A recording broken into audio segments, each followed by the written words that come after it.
ரொம்ப நாளைக்கு முன்னாடி ஒரு நாள் கோவலன் நாடகம் நடந்தது. எங்கள் மதுரையில் நடந்தது. அதில் ஒரு முக்கியமான கட்டம். கண்ணகி கிட்ட சிலம்பை வாங்கிக்கிட்டு அதை விற்கிறதுக்காக மதுரை நகருக்கு புறப்படுறான் கோவலன். அந்த சமயத்தில் கண்ணகி பாடுற மாதிரி ஒரு நாடக பாடல் நாடக ஆசிரியர் எழுதினது.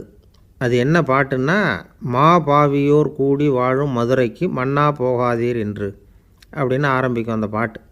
இதுதான் அந்த பாட்டு. இதை கண்ணகி மேடையில் பாடின உடனே கூட்டத்தில் சலசலப்பு.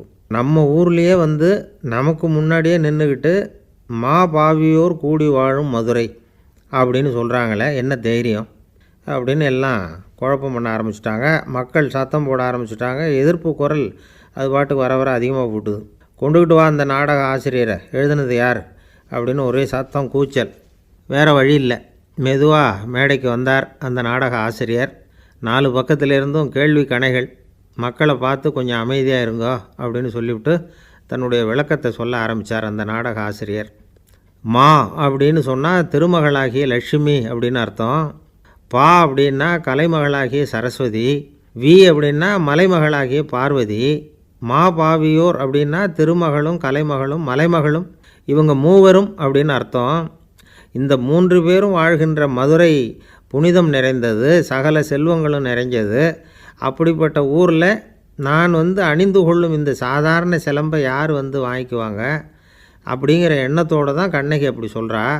அதை நினச்சி தான் நான் எழுதினேன்.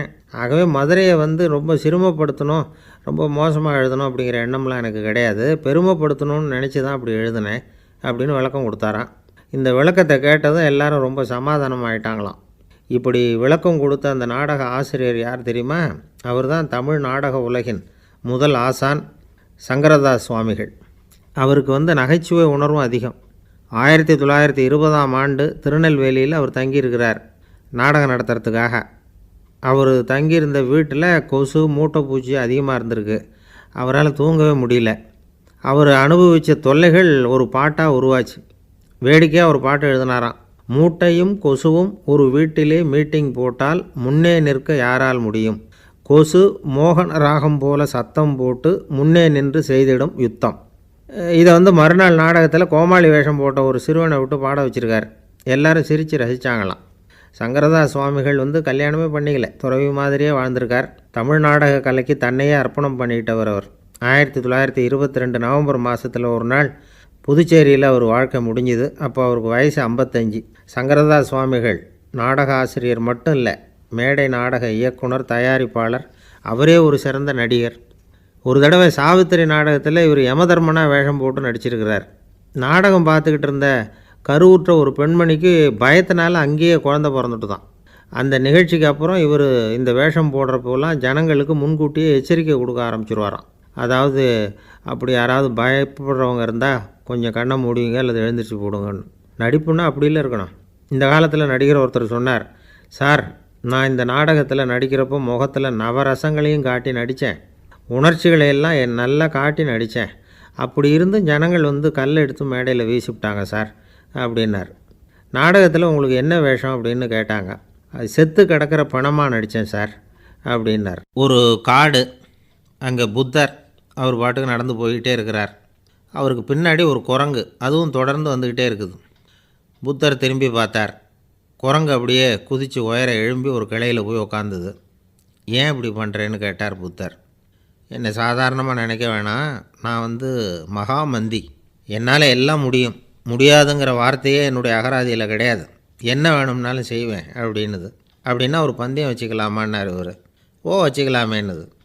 வேறு ஒன்றும் இல்லை, இப்போ நீ மேலே எழும்பி அந்த கிளையில் உட்காந்தது மாதிரி அங்கேருந்து தாவி என் உள்ளங்கையில் உட்காரணும், அவ்வளவுதான் அப்படின்னார். அப்படி உட்காந்துட்டா என்ன பரிசு அப்படின்னு கேட்டது அது. சொர்க்கத்தில் இருக்கிற மாமன்னன் மரகத சக்கரவர்த்தியை என்னோட இருக்கும்படியாக கூப்பிட்டுக்கிறேன். அந்த சமயத்தில் அவருடைய அரியணை அங்கே காலியாகிடும், நீ அதில் போய் உட்காந்துக்கலாம்.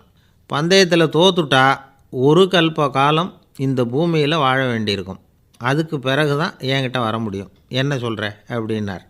குரங்குக்கு தாவறது ஒரு பெரிய காரியமா? இது எனக்கு ரொம்ப சாதாரண விஷயம், என்ன இப்போவே தாவட்டுமா அப்படின்னுது. சரின்னு சொல்லி உள்ளங்கையை நீட்டினார்.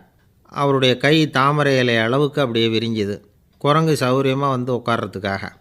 குரங்கு தாவறதுக்கு தயாராச்சு. அதுக்கு முன்னாடி ஒரு சின்ன யோசனை அதுக்கு. இந்த கிளையிலேருந்து அந்த கைக்கு தாவறது எனக்கு ரொம்ப அற்பமான ஒரு வேலை. இது ரொம்ப சாதாரணம். என்னுடைய கௌரவத்துக்கு இது சரியாக இருக்காது. அதனால் நான் என்ன பண்ண போகிறேன்னா, இங்கேருந்து கிளையிலேருந்து அப்படியே உயர எழும்ப போகிறேன்.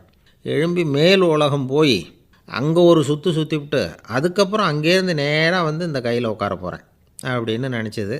என்ன யோசிக்கிற அப்படின்னார் புத்தர். ஒன்றும் இல்லை, இந்த பாயிரம் பார் அப்படின்னு சொல்லி தாவி உயர போயிட்டுது. கொஞ்ச நேரத்தில் வான உலகத்துக்கே போய் சேர்ந்துட்டுது. அங்கே போய் பார்த்தா அங்கே ஒரு 5 பளிங்கு தூண்கள் இளம் சிவப்பு நிறத்தில் நின்றுக்கிட்டு இருக்குது. குரங்கு நினச்சிக்கிட்டது, புத்தர்கிட்ட போய் இந்த பளிங்கு தூண்களை பார்த்தோம்னு சொன்னால் அப்படியே திகைச்சி போயிடுவார்.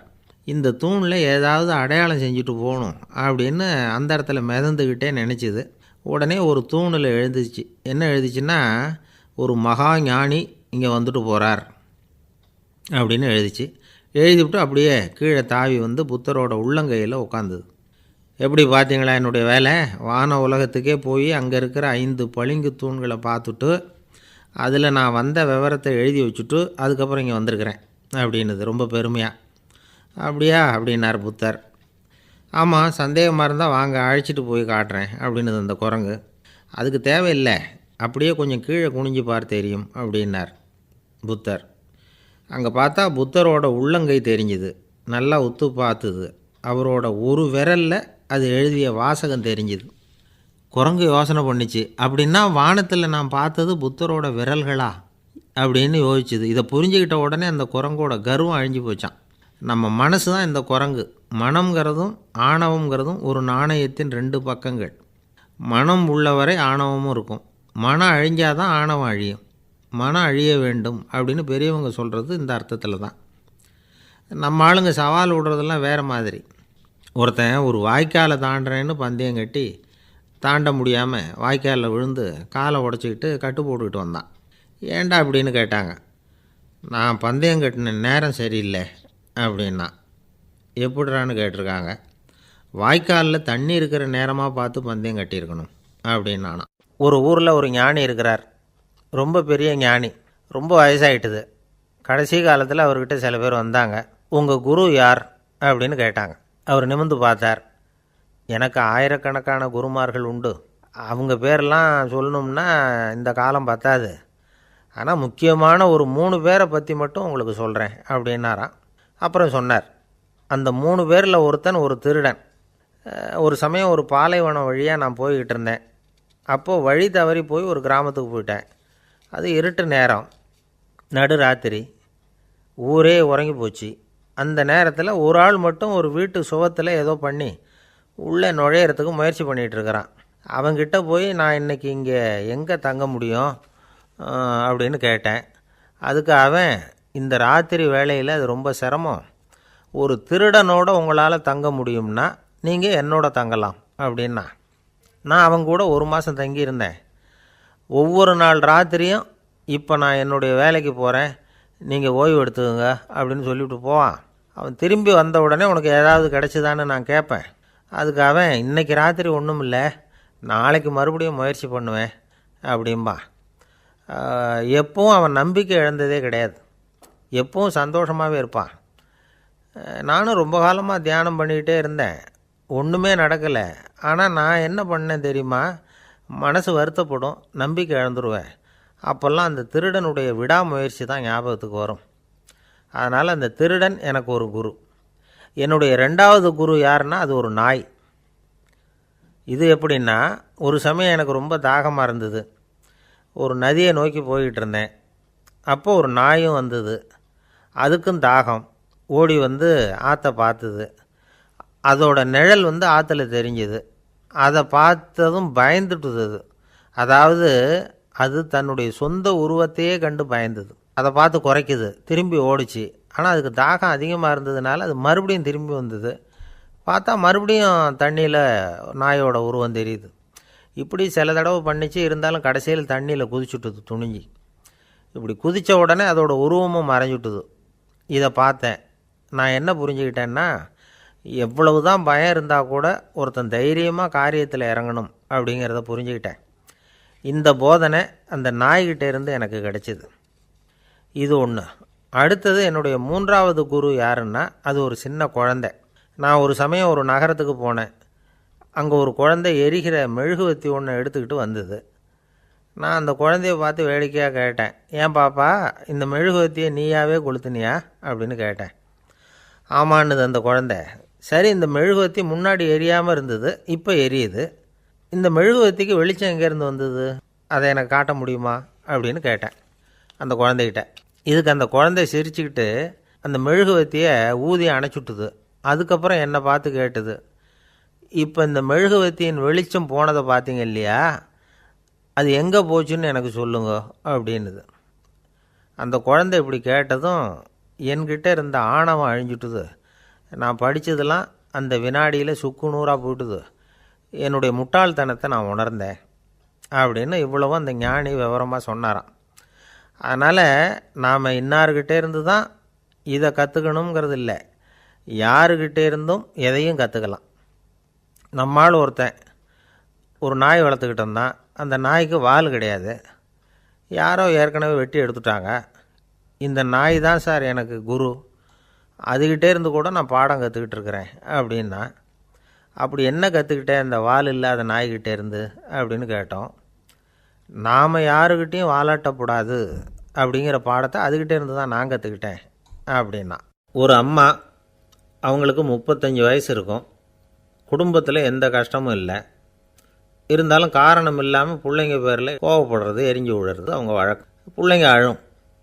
உடனே அவங்க மனசும் சங்கடப்படும். இன்னொரு அம்மா, நல்ல வேலையில் இருக்கிறவங்க, வாரத்துக்கு ஒரு தடவையாவது தலைவலி வந்துடும்.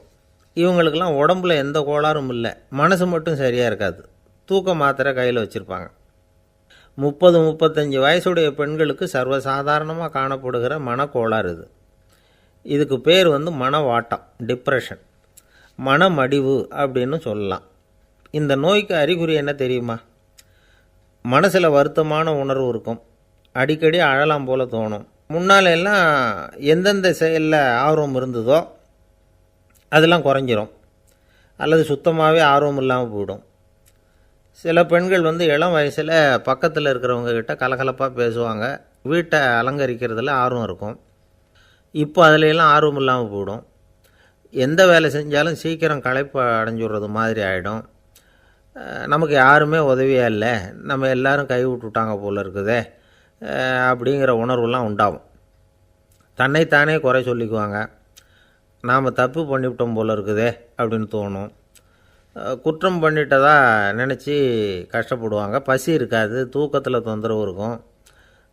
அடிக்கடி செத்து போடலாங்கிற உணர்வு வரும். தற்கொலை பண்ணிக்கலாங்கிற எண்ணம் உண்டாகும். சில பேர் தற்கொலை முயற்சியில் கூட ஈடுபடுவாங்க. சில பேருக்கு பலவிதமான உடல் வலிகள் இருக்கும், பலவீனம் இருக்கும், சீக்கிரமாக களைப்படைஞ்சு போடுவாங்க. இதெல்லாம் மனவாட்ட நோய்க்கான தன்மைகள். இந்த மனவாட்டம், அதாவது டிப்ரெஷனை 2 வகையாக பிரிக்கலாமா. ஒன்று தானாக உண்டாக்கிக்கிறது, இன்னொன்று எதிர் விளைவை உண்டு பண்ணுகிற அல்லது நரம்பு சம்பந்தப்பட்ட டிப்ரெஷன். தானாக உண்டாக்கிக்கிற மனவாட்ட நோய் இருக்குது பாருங்கள், அதுக்கு ஏதாவது சூழ்நிலை காரணமாக இருக்கலாம், அல்லது இல்லாமலும் போகலாம். மூளையில் டொப்பாமைன் அல்லது செரட்டோனின் இதோட அளவு குறையும் பொழுது இந்த டிப்ரெஷன் உண்டாகுது. இதுக்கு ஓரளவு பிறவி காரணங்கள் கூட இருக்கலாம். குடும்பத்தில் வேறு சிலருக்கும் வரலாம். பாதிக்கப்பட்ட பெண்ணை பார்க்குறதுக்கு பலவீனமாக தெரியும், கடுமையான குற்ற உணர்வு இருக்கும், தனியாக இருக்கிறதுக்கு ஆசைப்படுவாங்க, நடு ராத்திரியில் எழுந்திரிச்சு உட்காந்து கஷ்டப்பட்டுக்கிட்டு இருப்பாங்க, கொடூரமான முறையில் தற்கொலை பண்ணிக்க முயற்சி பண்ணுவாங்க, தீ வச்சுக்கிறது, அமிலத்தை குடிக்கிறது, தூக்கில் தொங்குறது. இப்படி தானாக வரவழைச்சிக்கிற மனவாட்ட நோய் மறையக்கூடிய நோய். ஒரு தடவை வந்தால் 3லேருந்து 6 மாதம் வரைக்கும் நீடிக்கும். இடைப்பட்ட காலங்களில் நோயாளி இயல்பாக இருப்பார். எதிர் விளைவை உண்டு பண்ணுகிற அல்லது நரம்பு சம்பந்தப்பட்ட மனவாட்ட நோய் எப்படின்னா, கணவன் மனைவி, மாமியார் மருமகள், இப்படிப்பட்ட உறவு முறை பிரச்சனைகள், தோல்விகள், எரிச்சல்கள், ஆஃபீஸு பிரச்சனை, இப்படிப்பட்ட சூழ்நிலையால் உண்டாகிறது. எல்லாத்துக்கும் மருந்து இருக்குது, மார்க்கம் இருக்குது, கவலைப்பட வேண்டியதில்லை, தைரியமாக இருக்கணும். உளவியல் மருத்துவம் இதுக்கு ரொம்ப உபயோகமாக இருக்கும். சில பெண்களை பாருங்கள், அவங்க எதுக்கும் அலட்டிக்கிறது இல்லை. ஒரு அம்மா அப்படி தான் தன்னுடைய கணவனை அழைச்சிக்கிட்டு ஒரு மனநோய் மருத்துவர்கிட்ட வந்தாங்க. டாக்டர், எங்கள் வீட்டுக்காரர் திடீர்னு ஒரு மாதிரி ஆயிட்டார், வித்தியாசமாக நடந்துக்கிறார். எப்படின்னா இவர் தன்னையே ஒரு ஒட்டடை குச்சியாக நினச்சிக்கிட்டு இருக்கிறார். அப்படி நினச்சிக்கிட்டு தன்னுடைய தலையாலேயே வீட்டில் உள்ள ஒட்டடையெல்லாம் தொடச்சிக்கிட்டு இருக்கிறார் அப்படின்னாங்க. எவ்வளவு நாளாக அப்படி இருக்குதுன்னு கேட்டார் டாக்டர். 1 வாரமாக அப்படி இருக்குது அப்படின்னாங்க அந்த அம்மா. அப்படின்னா முன்னாடியே ஏன் அழைச்சிட்டு வரல அப்படின்னு கேட்டார் டாக்டர். வீடு பூரா சுத்தமாகட்டுமேன்னு பார்த்துக்கிட்டு இருந்தேன் டாக்டர் அப்படின்னாங்களாம் அந்த அம்மா. ஒருத்தர் ரொம்ப கவலையோடு உட்காந்துருந்தார். எதை பற்றி சார் கவலைப்படுறீங்கன்னு கேட்டோம்.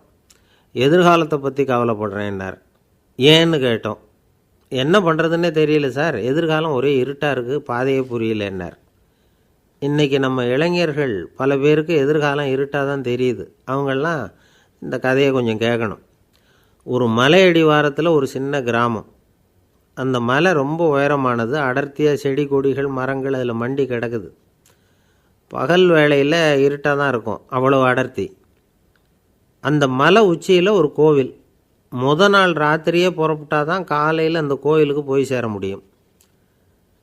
கிராமத்து இளைஞன் ஒருத்தன் அந்த மலை உச்சிக்கு போக வேண்டியிருந்தது. கையில் ஒரு விளக்கை எடுத்துக்கிட்டு நாள் ராத்திரியே புறப்பட்டான். புறப்பட்டு போனவன் கிராமத்து எல்லையிலே நின்றுட்டான். ஏன் தெரியுமா? அவன் கையில் இருந்த விளக்கோட வெளிச்சம் 10 அடி தூரத்துக்கு தான் தெரியுது. அது வரைக்கும் தான் பாதை தெளிவாக இருக்குது. அதுக்கு அப்பாலெல்லாம் ஒரே இருட்டாக இருக்குது, பாதை புரியல. இவன் யோசனை பண்ணி பார்த்தான். மனசுக்குள்ளே ஒரு சந்தேகம். 10 அடி தூரம் தானே வெளிச்சம் தெரியுது, அப்படின்னா நாம் 10 அடி தூரம் தானே போக முடியும். அதுக்கும் அந்தாண்ட ஒரே இருட்டாக இருக்குதே, அதில் எப்படி நாம் நடந்து போகிறது? நாம் ரொம்ப தூரம் நடந்து போய் ஆகணுமே. அப்படிப்பட்ட நினப்பெல்லாம் அவனுக்கு வந்துவிட்டது. இதுதான் அவன் மனசில் ஏற்பட்ட தயக்கம். இப்படி யோசிச்சுக்கிட்டே அந்த இளம் ஆசாமி புறப்பட்ட இடத்துலையே நின்றுக்கிட்டு இருக்கிறான். அந்த சமயத்தில் ஒரு வயசான பெரியவர் அந்த பக்கமாக வந்தார். அவர் கையில் இதை விட சின்னதாக ஒரு விளக்கு வச்சுருந்தார். அது எப்படின்னா அது ஒரு 5 அடி தூரத்துக்கு தான் வெளிச்சம் காட்டுது, அவ்வளவு சின்ன விளக்கு. அவரும் மலை உச்சிக்கு போகிறதுக்காக தான் வந்துக்கிட்டு இருக்கிறார். அவரை பார்த்து இவன் கேட்டான், என்ன பெரியவரே, இவ்வளவு சின்ன விளக்கை வச்சுக்கிட்டு அவ்வளவு தூரத்துக்கு எப்படி மலையேற போகிறீங்க அப்படின்னு கேட்டான். நீ ஏன் இப்படி தயங்கிக்கிட்டே நிற்கிறேன்னு கேட்டார் பெரியவர். என்கிட்ட இருக்கிற விளக்கு 10 அடி தூரத்துக்கு தான் பாதையை காட்டுதுன்னா. இப்போ பெரியவர் சொன்னார், தம்பி, உன் கையில் இருக்கிற விளக்கு கொடுக்குற வெளிச்சத்தை வச்சு நீ முதல்ல 10 அடி தூரம் முன்னாடி போ. 10வது அடியில் போய் நின்றுக்கிட்டு பாரு, மறுபடியும் ஒரு 10 அடி தூரத்துக்கு பாதை தெரியும். இப்படி உன் கையில் இருக்கிற விளக்கு தொடர்ந்து வெளிச்சம் காட்டிக்கிட்டே இருக்கும். நீ முன்னேற முன்னேற அந்த வெளிச்சமும் முன்னேறும். அதனால் எத்தனை கிலோமீட்டர் தூரம் வேணும்னாலும் நீ இந்த 10 அடி தூரம் வெளிச்சத்தை வச்சுக்கிட்டே நீ போயிடலாம், புறப்படு அப்படின்னார். இப்போ தான் அந்த பெரியவர் சொன்னது இளைஞனுக்கு பளிச்சுன்னு புரிஞ்சுதான். உடனே உற்சாகமாக புறப்பட்டான், உச்சிக்கு போய் சேர்ந்தான். இந்த கதையிலேருந்து நாம் புரிஞ்சிக்க வேண்டியது என்ன தெரியுமா? நீண்ட கால திட்டம் ஒன்று போடும் பொழுது நமக்கு முன்னாடி இருக்கிறத மறந்துட்டு மனசை போட்டு குழப்பிக்கக்கூடாது. உங்கள் கையில் என்ன இருக்கோ அதுலேயே உங்கள் எதிர்காலம் மறைஞ்சிருக்குது. கண் முன்னாடி தெரியறத வச்சு ஆரம்பிங்க, போக போக வழி தானாக புலப்படும் அப்படிங்கிறார் ஒரு பெரியவர். பெரிய பயணங்களையெல்லாம் இப்படி தான் நடத்த வேண்டியிருக்கும். ஒவ்வொரு அடியாக எடுத்து வச்சா ஓடி போய் சேர்ந்து விடலாம். மலைச்சி போய் நின்றுட்டா நின்றுக்கிட்டே இருக்க வேண்டியது தான். நம்ம ஆள்லாம் ரொம்ப மோசமாக இருக்கிறாங்க. ஒருத்தன் அப்படி தான் நீண்ட தூர பிரயாணம் ஒன்று புறப்பட்டான். ரயில் போய்கிட்டே இருந்தது. கொஞ்சம் தூரம் போச்சு, பாதி வழியில் கையில் வச்சுருந்த டிக்கெட்டை காற்றுல விட்டுட்டான். ஐயோ, என் டிக்கெட்டு போயிட்டுதே அப்படின்னு கத்த ஆரம்பிச்சிட்டான். பக்கத்தில் இருந்த பெரியவர் அவனை பார்த்து பரிதாபப்பட்டு, கவலைப்படாத தம்பி, போனால் போகுது, வேறு டிக்கெட் வாங்கிக்கலாம் அப்படின்னு ஆறுதல் சொன்னார். அதுக்கு அவன் சொல்கிறான், சார், நான் அதுக்காக அழலை, அந்த டிக்கெட்டு கிடைச்சா தானே நான் எந்த ஊருக்கு போகணுங்கிறது எனக்கு தெரியும் அப்படிங்கிறான். ஒரு ஊரில் ஒரு ஆள் இருந்தான். அவனுக்கு ஒரே ஒரு மகள்.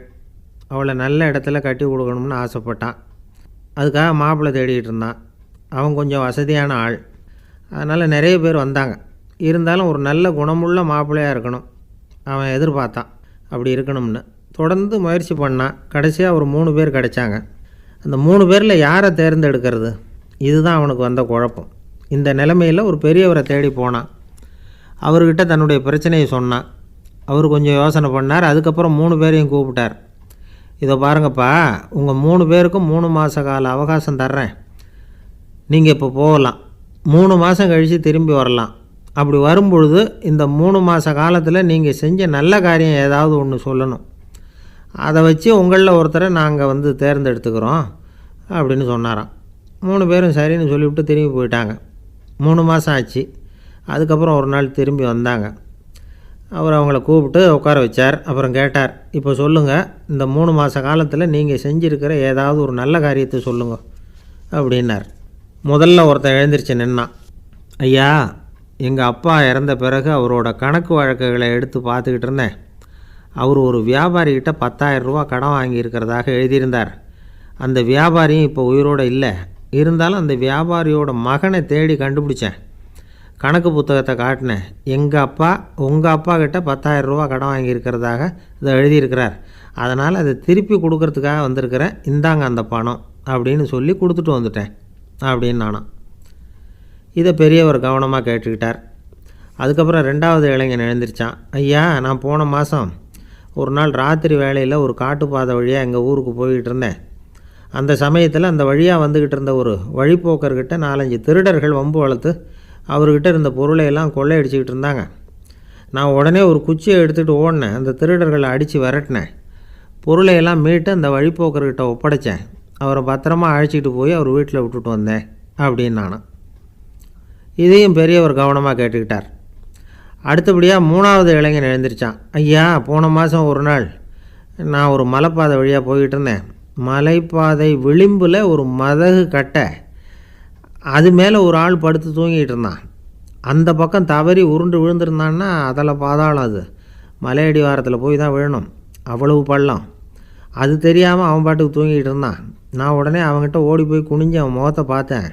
அப்போ தான் புரிஞ்சுது, அவன் ஏற்கனவே எனக்கு தெரியும். அவனை எனக்கு நிறைய கெடுதல் பண்ணியிருக்கிறான், இடைஞ்சல் கொடுத்தவன்.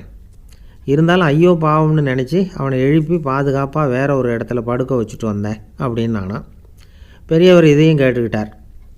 அதுக்கப்புறம் அவங்க 3 பேரையும் பார்த்து, நீங்கள் போகலாம், நாங்கள் யோசித்து முடிவு பண்ணி உங்களுக்கு சொல்லி அனுப்புகிறோம் அப்படின்னாராம். அந்த இளைஞர்கள் புறப்பட்டு போயிட்டாங்க. அதுக்கப்புறம் அந்த பெண்ணோட அப்பாவை பார்த்து சொன்னார், இந்த 3 பேருமே நல்ல பிள்ளைங்க தான், அதில் ஒன்றும் சந்தேகம் இல்லை. இருந்தாலும் இந்த 3 பேர் செஞ்ச செயல்களையும் ஒப்பிட்டு பார்க்க வேண்டியிருக்கு. முதல் இளைஞன் நேர்மைக்கு எடுத்துக்காட்டாக விளங்குறான். இந்த காலத்தில் இது மாதிரி இளைஞர்களை பார்க்குறது ரொம்ப கஷ்டம்தான். இருந்தாலும் அவன் கடமையை தான் செஞ்சான். 2வது இளைஞன் நல்ல வீரன், தைரியசாலி. ஒரு வீரன் எதை செய்யணுமோ அதைத்தான் இவன் செஞ்சான். இவன் ஒரு லட்சிய மனிதன். 3வது இளைஞன் தன்னுடைய பகைவனுக்கே உதவி செஞ்சுருக்கான். அவன் உயிரை காப்பாற்றியிருக்கிறான். பகைவனுக்கு அருள்வதுங்கிறது ஒரு சாதாரண மனுஷனால் செய்யக்கூடிய காரியம் இல்லை. பகையை மறக்கிறதும் பகைவனுக்கு அருள்வதும் தெய்வீக பண்புகள்.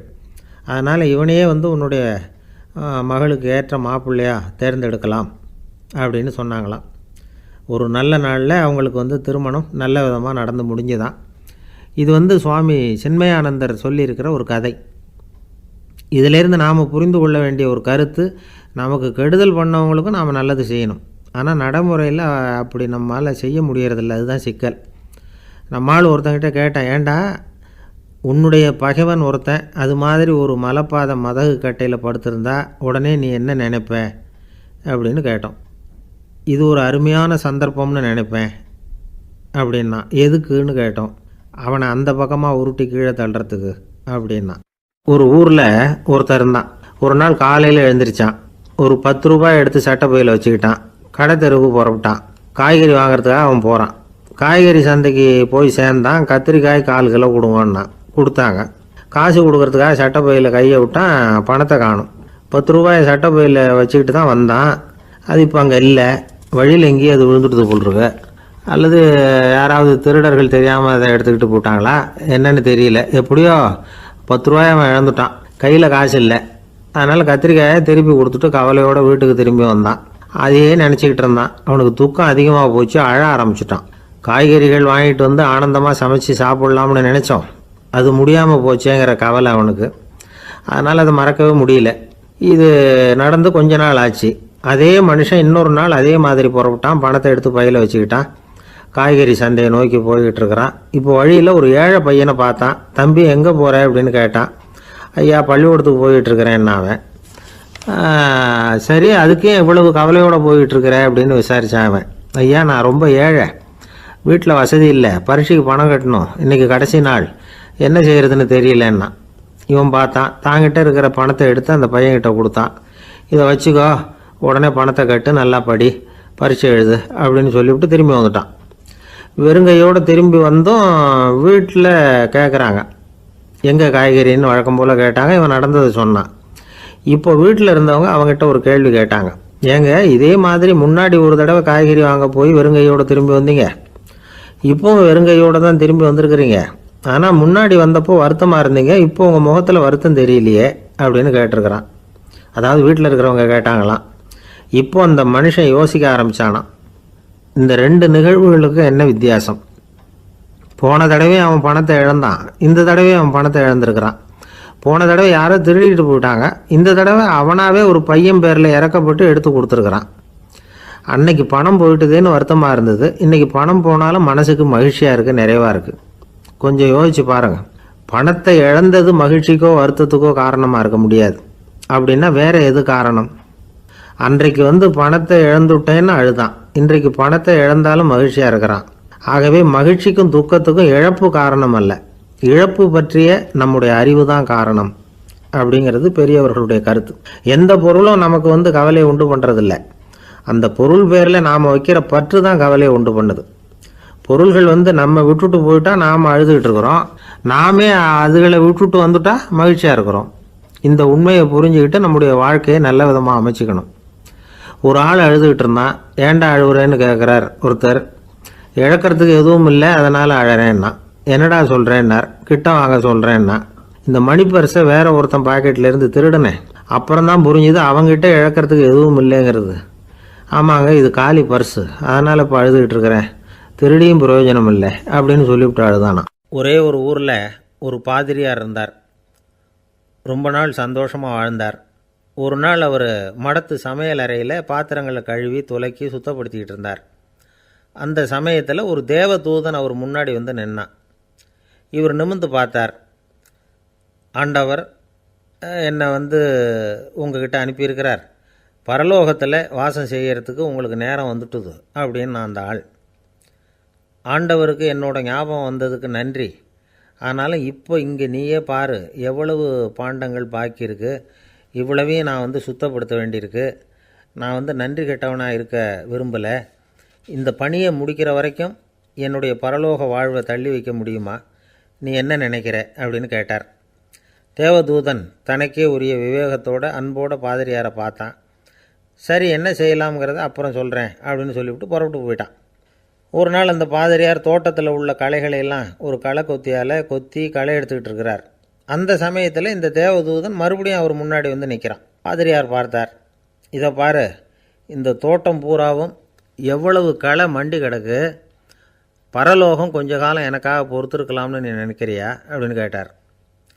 தேவதூதன் சிரிச்சுக்கிட்டே மறுபடியும் மறைஞ்சிட்டான்.